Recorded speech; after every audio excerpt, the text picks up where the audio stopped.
नमस्कार दोस्तों, Mahendra trading take channel में आपका स्वागत है। आइए करते हैं कल के मार्केट का प्रेडिक्शन निफ्टी एंड बैंक का। कल हमें कहां कहां अच्छे ट्रेड मिल सकते हैं। वैसे आज निफ्टी जो है मॉर्निंग से ही अप ट्रेंड में चलता रहा और लास्ट तक अप ट्रेंड में चला है। अच्छी रिकवरी हुई है आज के दिन। बाकी निफ्टी बैंक में ही अच्छी तेज़ी देखी गई है। तो लोग तो यही सोच रहे होंगे कि मार्केट अब बुलिश हो जाएगा, ऐसा लोगों के अंदर फील आ रहा होगा। फील क्यों ना आए, क्योंकि जाहिर सी बात है जो आपका शंघाई है वो भी खुल चुका है। वो भी 10% से खुला था, लेकिन उसके बाद मार्केट नीचे स्लाइड हुआ है। देखिए, रीजन्स के ऊपर मत जाइए। कल होगा क्या आइए वो समझते हैं। सबसे पहले कल की डेट का समझते हैं क्या हो सकता है। आज रिटेलर ने बहुत अच्छा प्रॉफिट बनाया होगा, ठीक है, क्योंकि रिटेलर अगर वन साइडेड चलता है तो प्रॉफिट वो बना ही लेता है। अब अगला लेवल कौन सा खुल के सामने आ रहा है? अगला लेवल सामने निकल के आ रहा है 280 का, 25,280, ठीक है। कल बाय द वे अगर गैप अप ओपन होता है, तो यहाँ पे क्या होगा, यहाँ से मार्केट एक बार यहाँ से रिटेस्ट हो करके नीचे आने की कोशिश करेगा। आपके इस लेवल तक आ सकता है, ठीक है, इस लेवल तक आने की कोशिश कर सकता है। ये लेवल है आपका 24,980 का, ठीक है। 24,980 तक मार्केट आ सकता है, ठीक है। कहने का मतलब है कल अगर by the way gap up होता है, अभी तो कुछ क्लियर नहीं है, लेकिन मे भी पॉसिबिलिटी है, गैप अप होने की संभावना ज़्यादा बन रही है।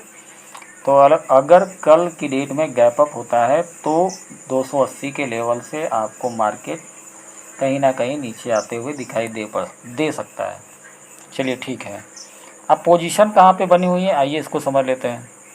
वही पोजीशन भी तो बनाई होगी लोगों ने, कहाँ कहाँ से पोजीशन बनाई है रिटेल ने, उसको समझना बहुत ज़रूरी है, क्योंकि रिटेल से ही तो प्रॉफिट मिलता है। देखो, रिटेल ने अपनी पोजीशन कहाँ पे बनाई होगी, ये चीज़ मायने रखती है। चार्ट में ही दिख जाएगा कहाँ से उसने पोजीशन बनाई है, क्योंकि उसने सुबह से ही चार्ट में, जानते हो, वो अपनी पोजीशन बना लेता है। वन साइड चलता है तो अपनी पोजीशन बना लेता है। सुबह मॉर्निंग में मार्केट यहाँ पे खुली, थोड़ा ऊपर गई, फिर उसके बाद ब्रेक किया, उसने यहाँ पे अपनी पोजीशन बनाई, ठीक है, रिटेस्ट किया, फिर उसके बाद मार्केट चलता रहा, फिर उसके बाद ऊपर गया, ऐसे ख़त्म हुआ। कहने मतलब इस लेवल पे उसने अपनी पोजीशन बनाई हुई है। ये कौन सा लेवल है? 24,900 के आसपास, ठीक है। 24,900 के आसपास उसने अपनी पोजीशन बनाई हुई है। एक मिनट, 24,900 के आसपास उसने अपनी पोजीशन बनाई है, ठीक। तो कल मार्केट करेगा क्या अगर गैप अप हो जाता है? तो सबसे पहले थोड़ा सा नीचे आएगा, फिर ऊपर जाएगा, फिर नीचे कहीं ना कहीं आकर के इस लेवल तक आने की कोशिश कर सकता है, ठीक। 900 के पास तो नहीं आएगा, 980 के आसपास ज़रूर आ सकता है, क्योंकि उसको रिड्यूस करेगा। मार्केट को ये डर रहता है कहीं कोई प्रॉफिट बना ना ले, ये उसके अंदर डर रहता है। तो वो क्या करता है, उसको रिड्यूस करता है या तो पूरा ख़त्म करने की कोशिश करता रहता है। तो ये भी होता है। तो आइए, ये हुआ कल की डेट का निफ्टी का, कि निफ्टी में कहाँ कहाँ पे हमें ट्रेड मिल सकते हैं। 24,980 ध्यान में रखना है, और 25,280, इन लेवल से ही हम लोग को बाइंग और सेलिंग दोनों मिल सकती हैं। चलिए ठीक है, अब बैंक निफ्टी को कवर करते हैं। बैंक निफ्टी में क्लियर कट आपको सामने दिख रहा है कि कौन सा लेवल निकल के आ रहा है, क्योंकि कल का जो आज जो पूरा नहीं कर पाया। आज हम लोग सोच रहे थे कि मार्केट अपसाइड भाग जाए, लेकिन फिर निफ्टी की एक्सपायरी के चलते मार्केट भागा नहीं, स्लाइड होकर नीचे आया, फिर अपने लेवल पे जाके कहीं ना कहीं क्लोज कर दिया। क्या लेकिन मार्केट ने क्लोज़ किया हुआ है कितना, 51,075 पे क्लोज़ किया। इसका मतलब ये है कि उसने सस्टेन कर लिया, 51,000 लेवल को बचा लिया है।